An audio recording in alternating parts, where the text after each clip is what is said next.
Wait, picture this. New York City. It's like 2:00 a.m., pouring rain, the kind that makes everything quiet and slick.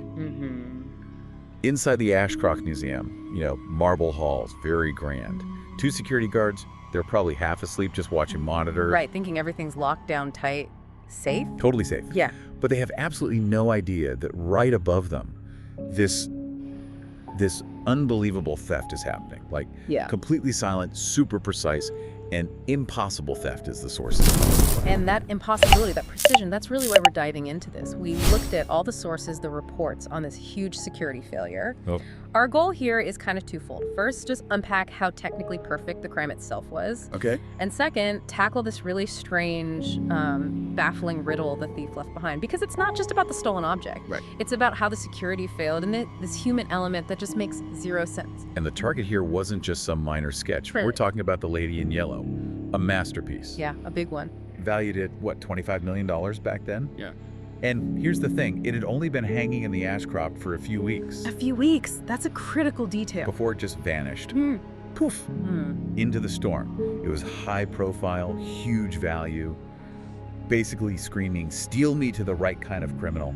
That recent arrival is huge, like you said.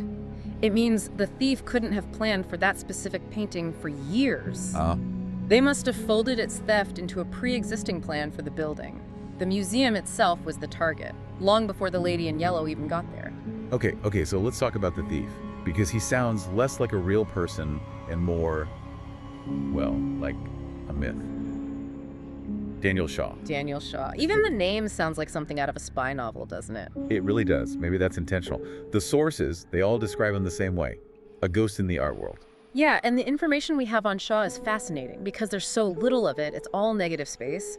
The key thing to understand here is that for him, being anonymous wasn't just defense. It was like his main strategy, his operational security. We're talking someone with absolutely no fingerprint on record. And, crucially, no confirmed photo, ever.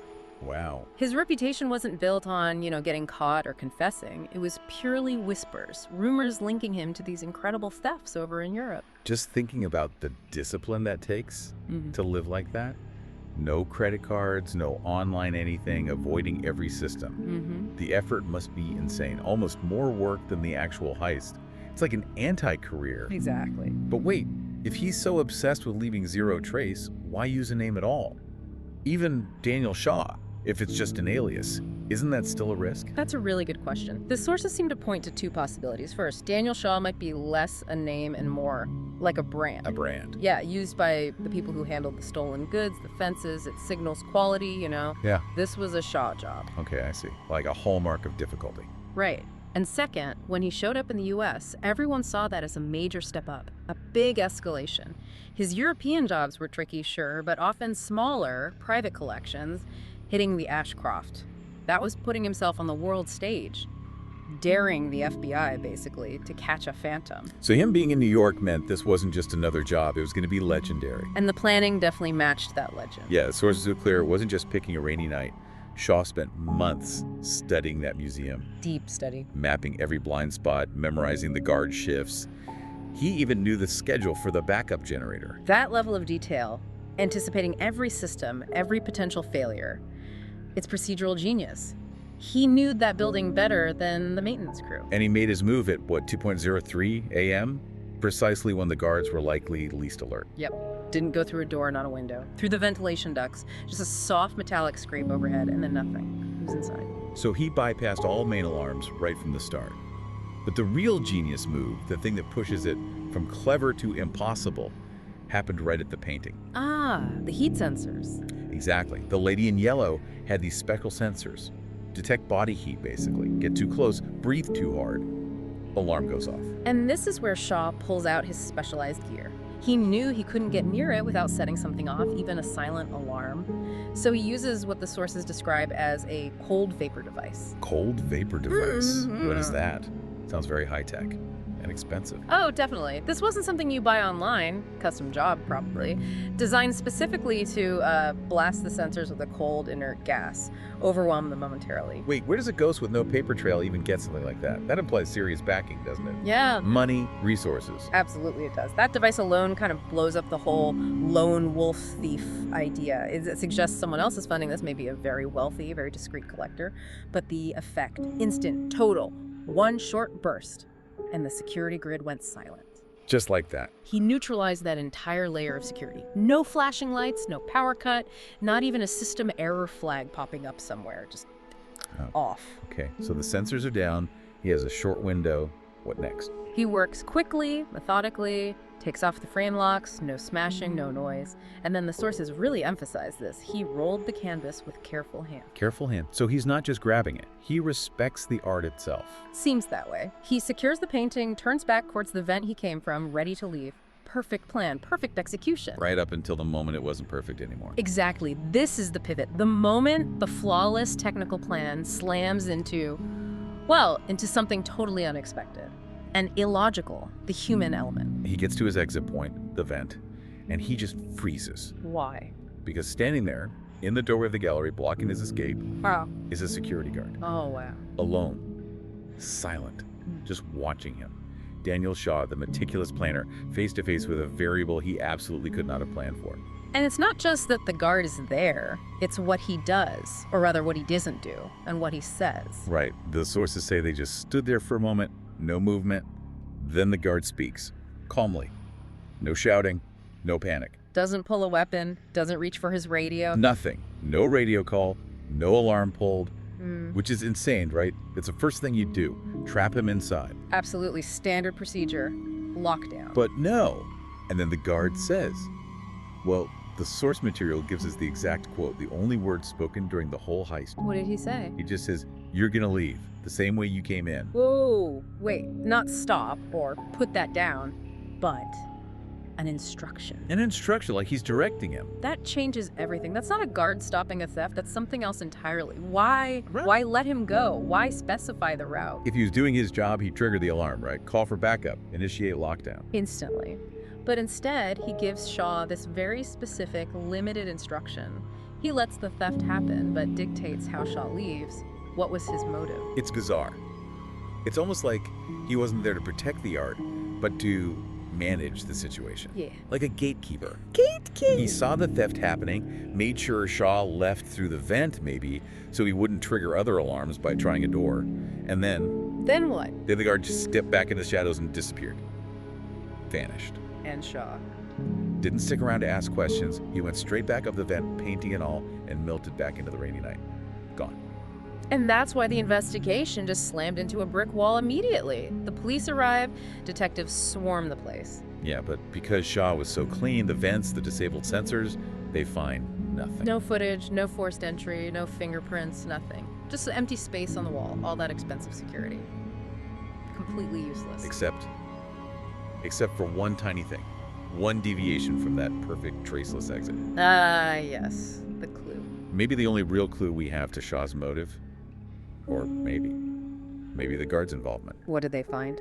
On the gallery floor, right where the lady in yellow used to hang, a small card, matte black. It's a life. Just 5 words on it, in silver print. Art was never meant to hide. Art was never meant to hide. That definitely puts a different spin on things. Makes it sound ideological, like he's making a statement, not just stealing for money. Exactly, but that statement gets way more complicated when you go back to the biggest puzzle piece. That guard. The disappearing guard. Weeks go by. The investigators are digging, trying to find this guy who literally watched the heist happen and let the thief go. And they find Nothing. absolutely nothing. No record of him. Anywhere. Not just like he quit or transferred. No, I mean, no record he ever worked there at all. No hiring paperwork, no ID badge number, no last name in the system. Nothing. He didn't exist. The man who confronted Daniel Shaw gave him instructions and then vanished. According to the museum's own records, he was never there. Wow. Okay. So the source material floats 2 main theories about this, right? And both are pretty wild. Yeah, let's break them down. Theory 1 is, well, the guard was real, but he was part of the plan. Bribed. Okay. Makes sense. But not just a simple payoff. Someone Shaw or his backers, went to incredible lengths to insert this guy onto the staff temporarily, maybe just for that night, and then scrubbed every trace of him afterwards. Which suggests organized crime, intelligence agencies, that's a whole other level of planning. Not just theft, but like a covert operation. Exactly. It turns it into this deeply complex extraction. That's theory 1. And theory 2, the one the tabloids probably loved. Theory 2 is stranger. It suggests the guard, quite simply, never existed. Like a ghost, a hallucination. Well, the hardcore investigators might say hallucination. Maybe Shaw was under pressure, saw something that wasn't there. But others wonder if it was some kind of psychological manipulation. Could someone have been watching Shaw remotely, fed him the instruction through an earpiece maybe? Or was the guard actually a very high-level museum insider, someone so senior they wouldn't be on the regular payroll who orchestrated the whole thing? It just leaves the door wide open to almost anything. The impossible. It makes the museum's failure look even worse, doesn't it? It wasn't just a security breach. It was potentially an inside job facilitated by an employee who officially didn't exist. An administrative ghost. Who actively helped the thief succeed by telling him how to leave. Unbelievable. And all this brings us back to the painting itself. And Shaw's message. Art was never meant to hide. So, where is it? If he liberated it, where did the lady in yellow end up? Well, it certainly never showed up on the open market. Or any market publicly. It just vanished. But there are rumors. Oh yeah, persistent rumors. The main one is that it was sold quietly, secret black market auction, probably overseas. And now? Now the story goes it hangs in some billionaire's private vault, a private room where only one pair of eyes can see it. So the great liberator of art ends up hiding it more completely than any museum ever could. The irony is just...